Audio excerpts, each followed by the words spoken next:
Malvert, chapitre 13, séance photo. Les demi-finales du championnat de France approchaient.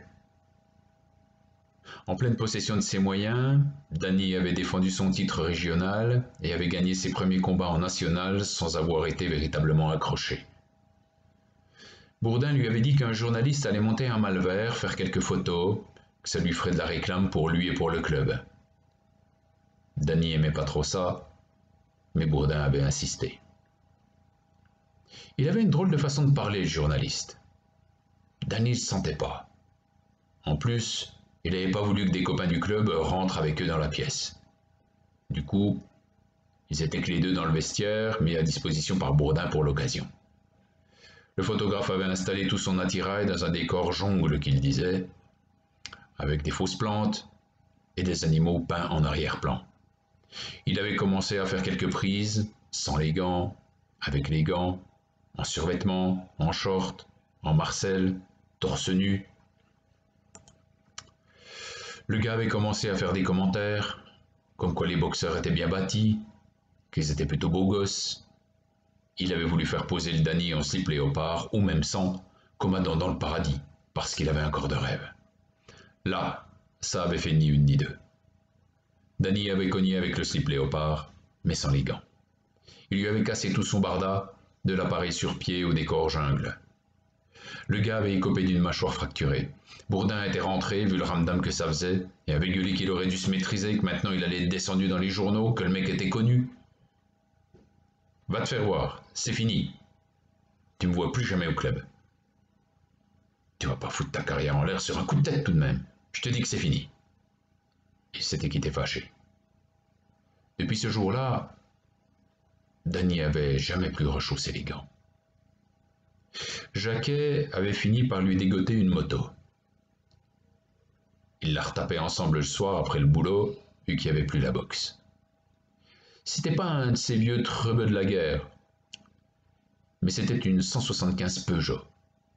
Jacquet l'avait équipée course, avec un petit guidon italien, poignée à tirage rapide, selle de course et double carburateur. Le mardi 4 août 1959, Franceschetti et la Rose avaient annoncé à Jani qu'il fermait la chemiserie pour la journée du lendemain. Convocation à la ville, au tribunal.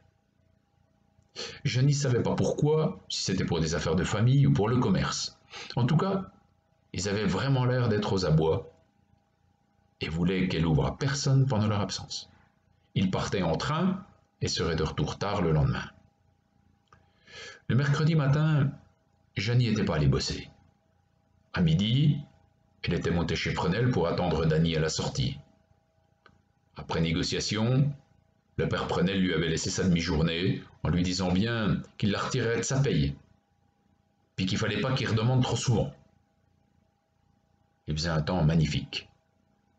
Danny était monté au taco pour prendre la 175. Il voulait toujours pas que Jani mette les pieds là-haut à la côte.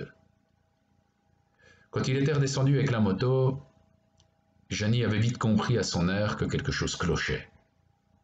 Danny lui avait montré une enveloppe arrivée au facteur le matin même. C'était sa feuille de route pour l'armée. Il partait le 7 septembre dans les compagnies sahariennes portées. Ce deux contingents en prenaient minimum pour 18 mois. Il avait complètement oublié ce truc-là ces derniers temps.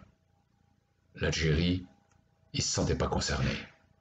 Elle y avait même jamais pensé.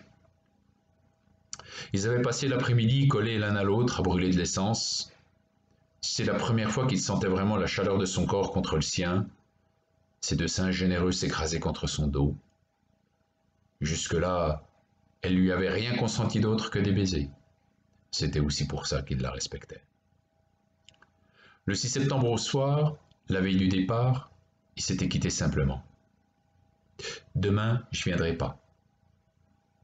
Je veux pas que tu me vois pleurer », lui avait-elle dit. Il avait juré qu'il en reviendrait de l'Algérie. À suivre.